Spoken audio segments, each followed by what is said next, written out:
নমস্কার বন্ধুরা, welcome back to my channel বন্যা ডেইলি লাইফে তোমাদের সবাইকে স্বাগত জানাই। আবার একটা নতুন ভিডিও নিয়ে চলে আসলাম। তো দেখো আমি আজকে কিসের ভিডিও নিয়ে চলে এসেছি, তো পুরো ভিডিওটি দেখতে থাকো, আশা করি তোমাদের ভালো লাগবে। তো দেখো তোমাদের দাদাভাই বিকালে গেছিল বাজারে, তো বাজার থেকে দেখো কত মাছ নিয়ে এসছে। এই দেখো এখানে কিন্তু অনেক মাছ আছে, সিলভার কাপ মাছ। এগুলো কিন্তু সব নদীর মাছ। সাইজে ছোট বলে অনেকে ভাবতে পারে স্বাদ হবে না, কিন্তু এগুলো হচ্ছে নদীর মাছ বন্ধুরা। এগুলোর স্বাদ সবসময় বেশি ভালো হয় নদীর মাছের। এই দেখো সব কিন্তু একই সাইজের মাছ। দেখো এই দেখো আমার ছেলেও আছে এখানে, দেখো এমনকি খাই করে দাও। ছেলে মাছ দামি মাছ নিয়ে এসছে, ও মাছ দেখবে এখন। ধরবে একটু, ধরো ধরো একটা জুজু ধরে দেবে। তো চলো বন্ধুরা, এখন এই মাছটা কেটে আমি রান্না করব। তো প্রথম থেকে শেষ পর্যন্ত ভিডিওটি দেখতে থাকো, আশা করি তোমাদের অনেক অনেক ভালো লাগবে। তো দেখো তোমাদের ঢেলে দেখায়, দেখো কত মাছ। এগুলো এখন কাটবো আমি।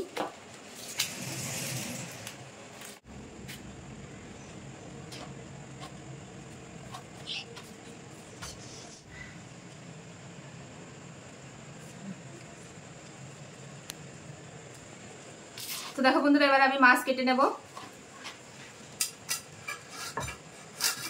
একদম টাটকা মাছ, দেখো খোলকাটা দেখলে তোমরা বুঝতে পারবে কতটা টাটকা।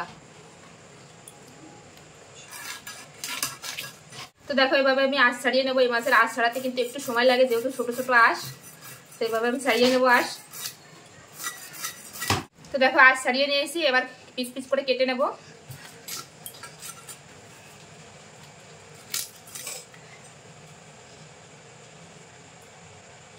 তো দেখো এরকম পিস পিস করে আমি কেটে নেব।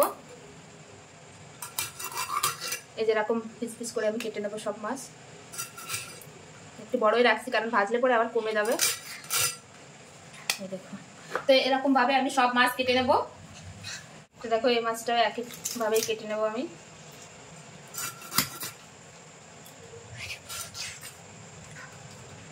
দেখো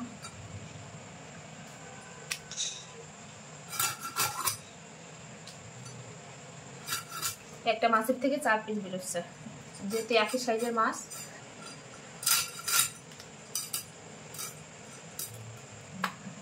এভাবে সব মাছ কাটবো, কারণ এই মাছ কাটতে একটু টাইম লাগবে, কারণ আঁশ ছাড়াতে একটু টাইম লাগছে, তাছাড়া কাটতে তো আর টাইম লাগছে না। তো চলো আমি এইভাবে সব মাছ কেটে নিই। তো দেখো বন্ধুরা, আমার মাছ কাটা প্রায় শেষের দিকে। এই দেখো কত মাছ হয়েছে, আর একটা মাছ আছে কাটতে। এই দেখো এখানে অনেক মাছ। তো চলো এই মাছটা কেটে নিই। এই মাছটা কাটলেই কিন্তু আমার শেষ মাছ কাটা।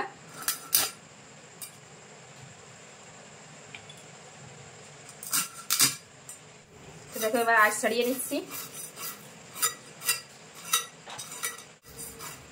এই পাশ ছাড়ানো হয়ে গেছে, এবার এই পাশ ছাড়িয়ে নেবো আঁশ।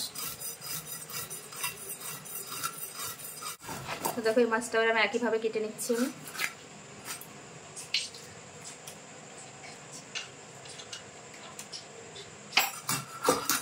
আমি দেখো এরকম পিস করে। কত মাছ হয়েছে দেখো একবার কাটার পরেও। এই দেখো বন্ধুরা কত মাছ হয়েছে দেখো। তো চলো বন্ধুরা, আমি মাছ ভালো করে পরিষ্কার করে ধুয়ে নিয়ে একবারে আসছি রান্নার সামনে।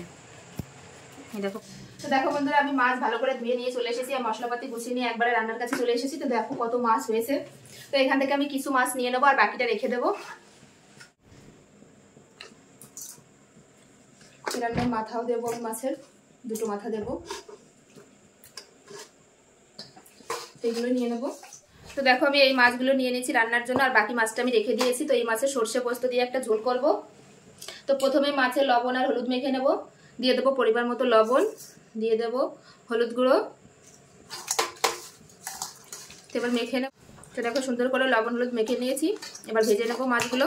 তো দেখো এদিকে গ্যাসের উপর কড়াই বসিয়ে দিয়েছি, আর কড়াই গরমও হয়ে গেছে। এবার দিয়ে দেবো সর্ষের তেল। যে কোনো রান্না কিন্তু সর্ষের তেলেই ভালো লাগে বন্ধুরা। তো আমি পরিমাণ মতো তেল দিয়ে মাছগুলো ভেজে নেব। তো দেখো তেল খুব ভালোভাবে গরম হয়ে গেছে, ধোয়া উঠছে। এবার মাছগুলো ভেজে নেব।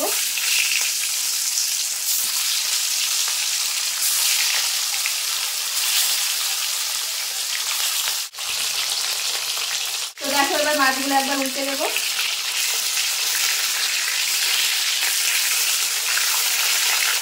তো বেশি লাল করে ভাজবো না, আমি হালকা করে ভেজে নেবো মাছগুলো।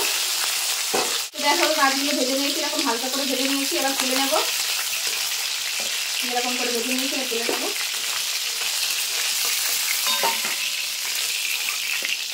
তো একইভাবে এই মাছগুলো আমি ভেজে নেবো।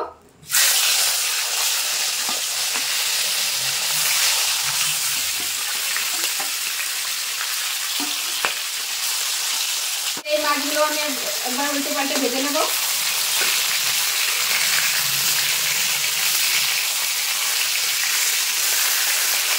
তো দেখো এই মাছগুলো ভাজা হয়ে গেছে, এবার তুলে নেবো। আমি তুলে নিচ্ছি।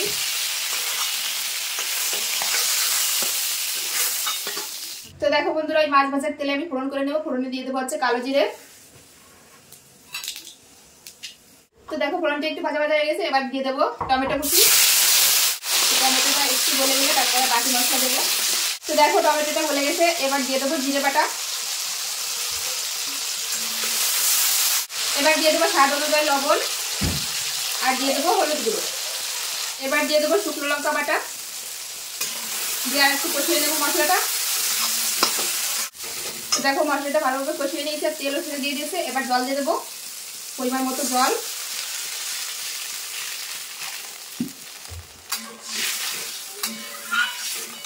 তো দেখো ঝোলটা ভালোভাবে ফুটে গেছে। এবার দিয়ে দেবো বেটে রাখা সরষে পোস্ত।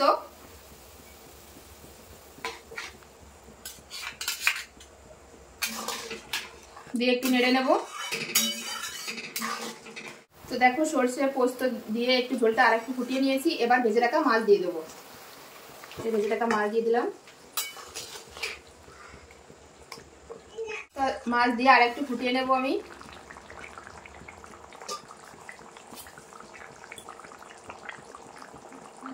তো দেখো রান্না প্রায় আমার শেষের দিকে। আমি অনেকক্ষণ ফুটিয়ে নিয়েছি মাছ দেওয়ার পরেও। এবার দিয়ে দেবো উপর দিয়ে কাঁচা লঙ্কা। কাঁচা লঙ্কা দিলে কিন্তু একটা সুন্দর একটা ঘ্রাণ আসবে, আর খেতে কিন্তু খুব ভালো লাগবে। তো দেখো আমার সরষে পোস্ত দিয়ে সিলভার কাপ মাছের আমার ঝোল রান্না একদম রেডি। তো এখন আমি গ্যাস বন্ধ করে দেবো। বন্ধ করে দিয়ে এই জায়গাটা একটু গুছিয়ে তারপরে সবাই মিলে আমরা খাবো। কেমন লাগলো এই রান্নাটা অবশ্যই কমেন্টে জানাবে বন্ধুরা। আর ভালো লাগলে অবশ্যই চ্যানেলটি সাবস্ক্রাইব করবে। তো চলো দেখতে থাকো, এখন আমরা খাবো সবাই মিলে। তো দেখো বন্ধুরা, আমি রান্না শেষ করে এই জায়গায় সবকিছু গুছিয়ে আমি আর আমার ছেলে বসে পড়েছি খাবার খেতে। তো তোমাদের দেখায় ফাইনাল লুক। এই দেখো। তো দেখো গরমের দিনে কিন্তু এরকম ঝোল খেতে কিন্তু খুব ভালো লাগে বন্ধুরা। দেখো সরষে পোস্ত দিয়ে এরকম ঝোল খেতে কিন্তু খুব ভালো লাগে। একটু হাই করে দাও সবাইকে। হাই। দেখো চলে এসছে। তো এখন খাবে আমার ছেলে। মাছ দিয়ে ভাতে দেবো ছেলেকে। দেখো মাছটাও কিন্তু খুব সুন্দর সেদ্ধ হয়েছে। এই মাছে একটু কাটা থাকে, তবে খেতে কিন্তু খুব সুস্বাদু। দেখো বেছে বেছে খাইয়ে দিচ্ছি ছেলেকে।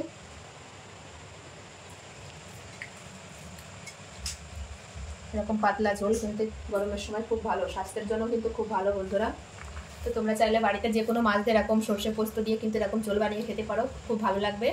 তো আজকের আমার এই সরষে পোস্ত দিয়ে সিলভার কাপ মাছের ঝোল কেমন লাগলো অবশ্যই কমেন্টে জানাবে। আর ভালো লাগলে অবশ্যই চ্যানেলটি সাবস্ক্রাইব করবে। আর যারা যারা নতুন দেখছো, নতুন আসছো আমার চ্যানেলে, তো অবশ্যই বন্ধুরা লাইক করবে, শেয়ার করবে, আর চ্যানেলটি সাবস্ক্রাইব করবে। তো চলো আজকের মতো আমি এখানে শেষ করছি ভিডিওটি। আবার দেখা হবে নতুন কোনো রেসিপির সঙ্গে নতুন দিন দিয়ে। Bye bye.